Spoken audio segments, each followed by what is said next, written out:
Amen. Thank you, choir, for that beautiful anthem. It's good to have Russell Davis playing the organ this morning with Michael being away, and it's good to have him here on our staff. Would you join with me in a word of prayer this morning?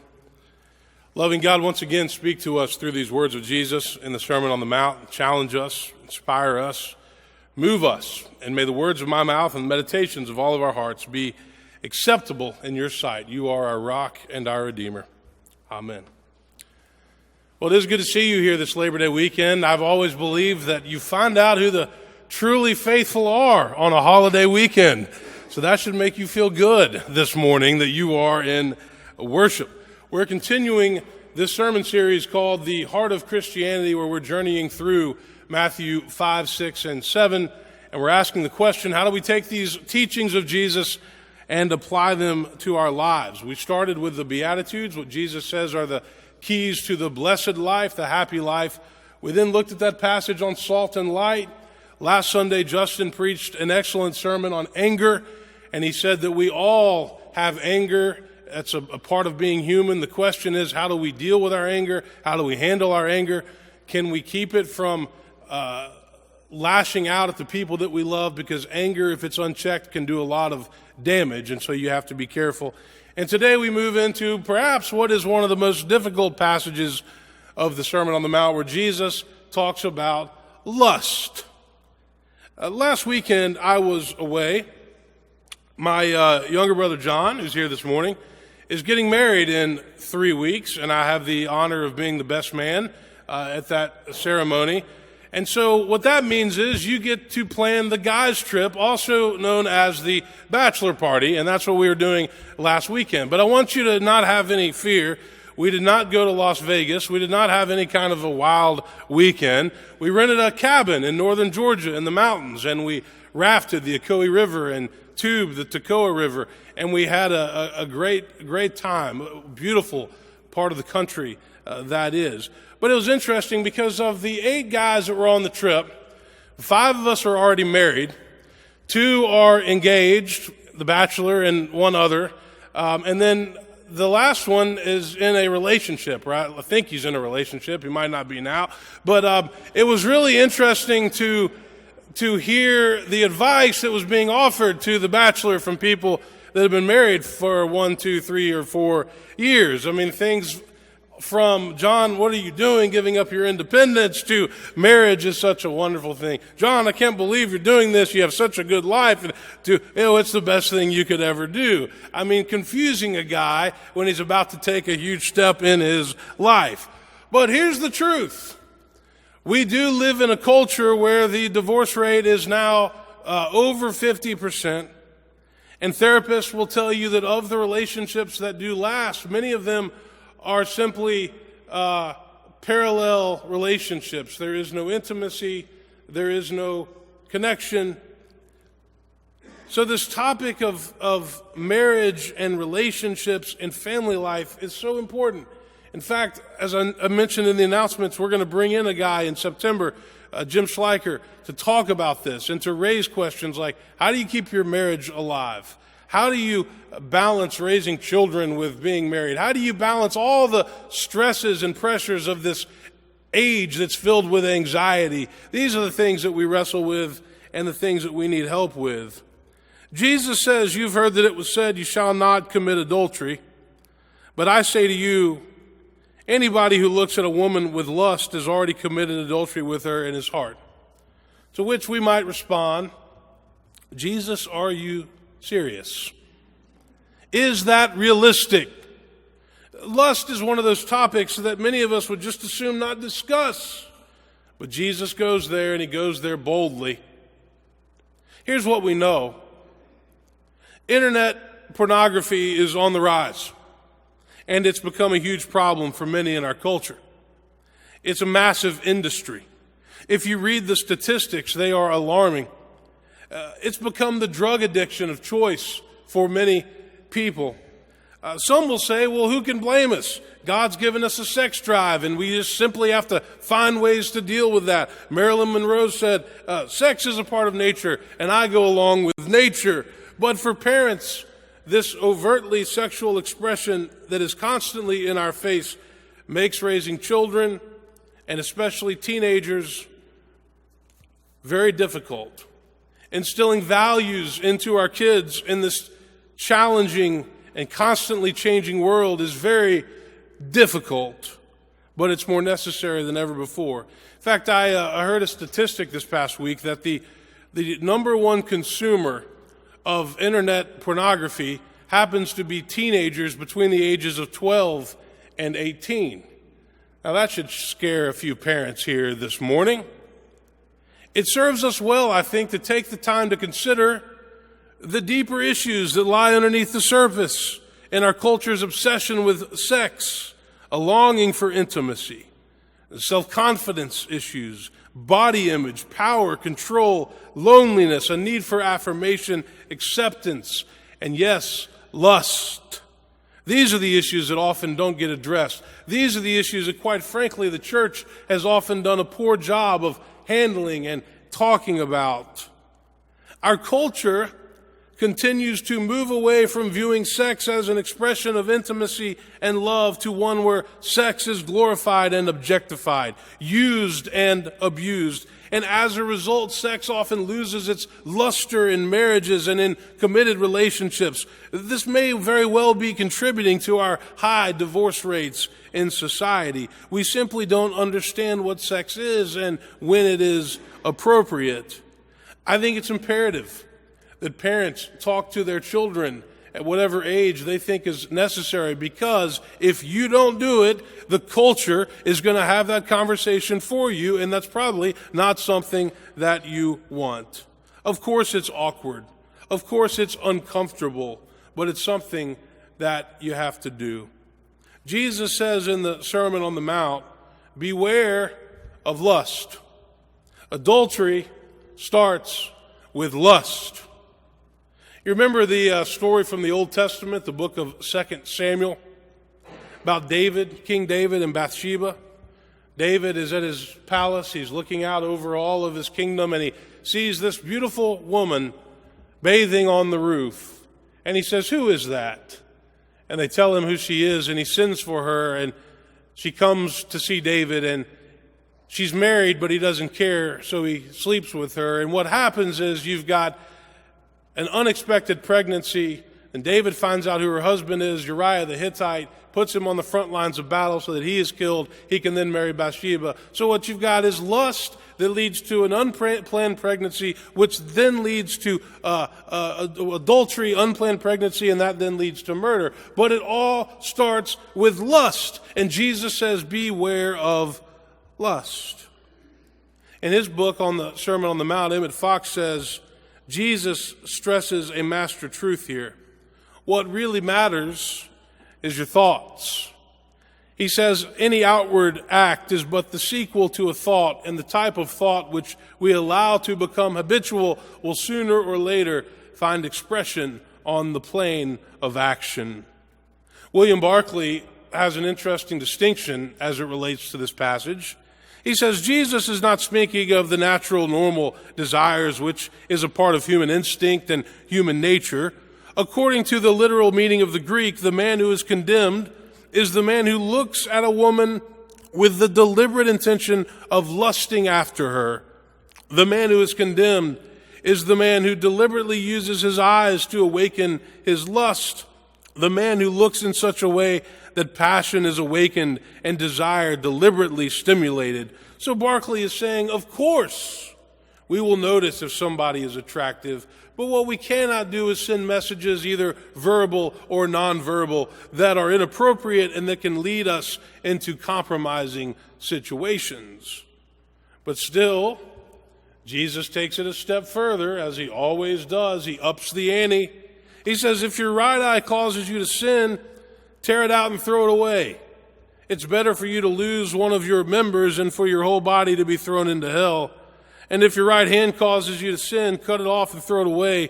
It's better for you to lose one of your members than for your whole body to be thrown into hell. Now, clearly this is hyperbole.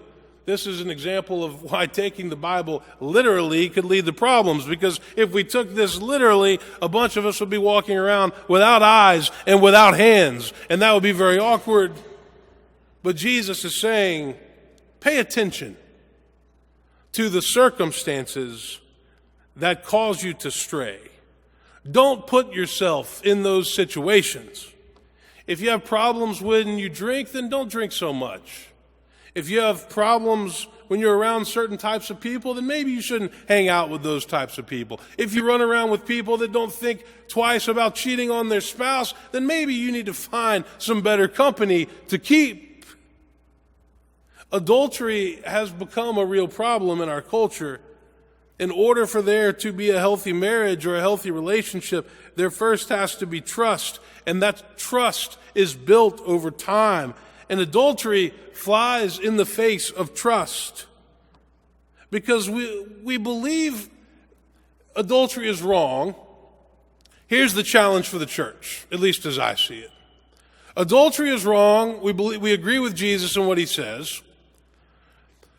But the church is also called to minister to and to help people when adultery has been committed, to help people to get their lives back together, to get their marriages back together, to get their families back together. And I can tell you that although adultery is bad and it's a sin, it's not unforgivable. And I've seen couples get through it. I've seen families get through it.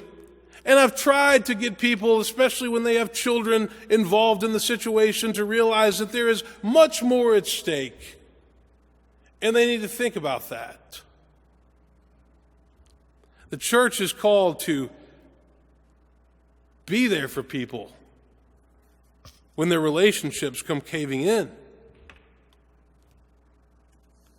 Henry Nouwen, the great spiritual author, once offered these words. He said, "How do we befriend our inner enemies, lust and anger?" He said, by listening to what they're saying.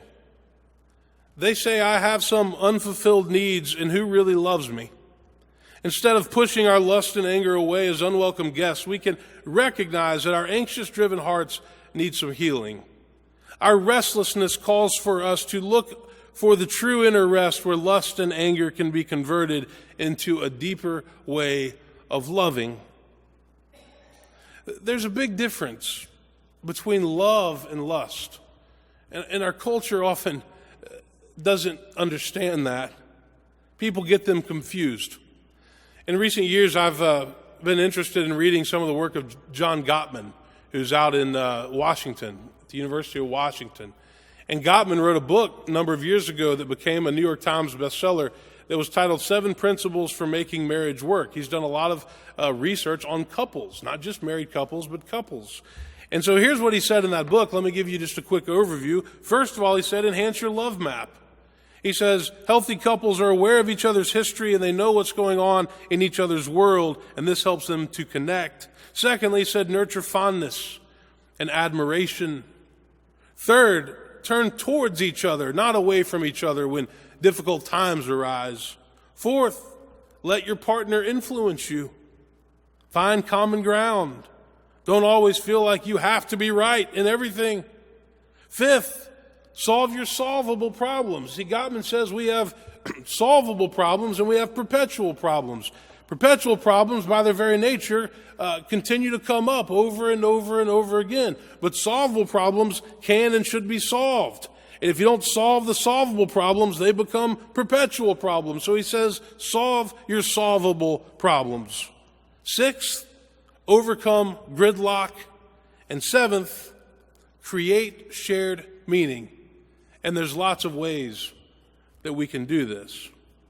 But all this talk about lust and adultery and divorce, which we didn't really get to that part of this passage, all of this points to what I think is something that every single one of us longs and yearns for in our lives, and that is healthy relationships.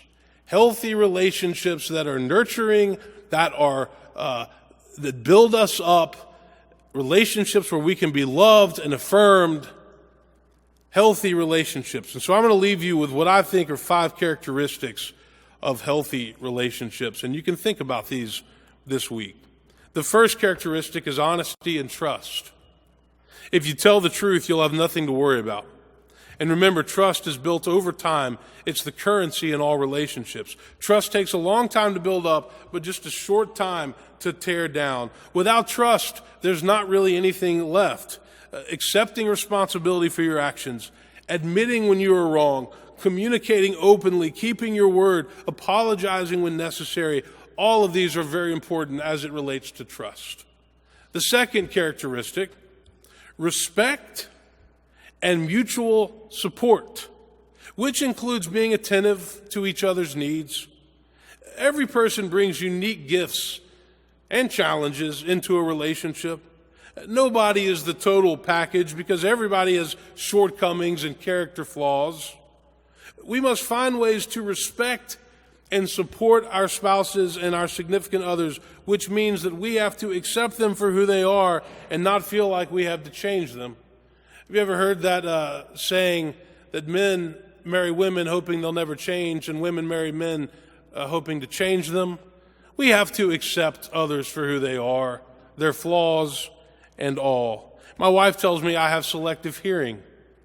What men need to understand is that sometimes women just want to talk, and they want you to listen when they talk, apparently. And so many times it's not that women don't care about a solution. You see, guys are fixers. They want to fix things. Tell me what's wrong and I'll fix it. But women just want to talk. And they want to know that you care enough to talk and listen. God gave us 2 ears and 1 mouth.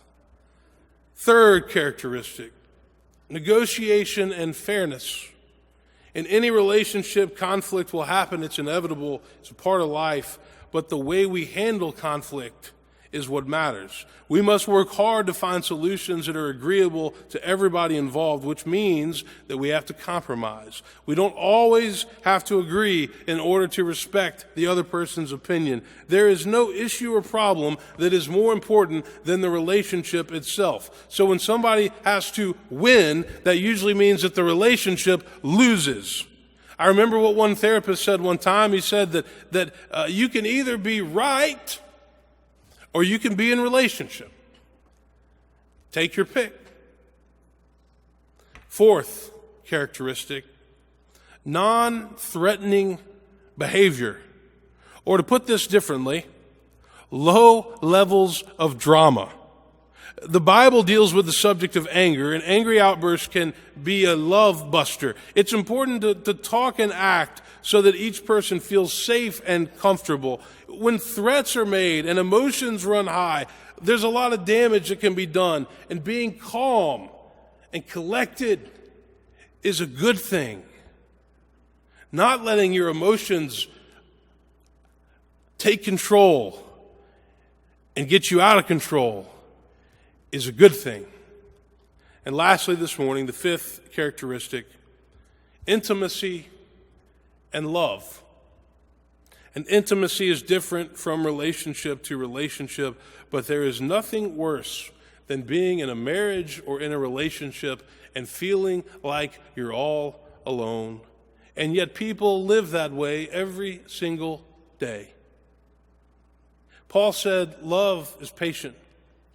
Love is kind. Love is not envious or boastful or arrogant or rude. Jesus said, I give you a new commandment. Love one another as I have loved you. And remember, love is a verb and not just a noun. It's something that we do. It's not just something that we have. I went down to Memphis. John went with me on Monday. My best friend, one of our very close friends from growing up, lost his mother about 3 weeks ago to cancer. She had lung cancer and was diagnosed this spring, and she passed away. And so we were there 3 weeks ago for her funeral, but we went down on Monday because his dad, who had been the caretaker for his mom, passed away 20 days later. And the thing that's interesting about the situation is his dad, who was also very sick, was so busy and so intent on caring for her and being there for her that he had no idea of his own illness. In fact, he wasn't even diagnosed until after her funeral. Self-sacrifice, putting other people first. That's the kind of love that Jesus is talking about and that Jesus is advocating. Amen.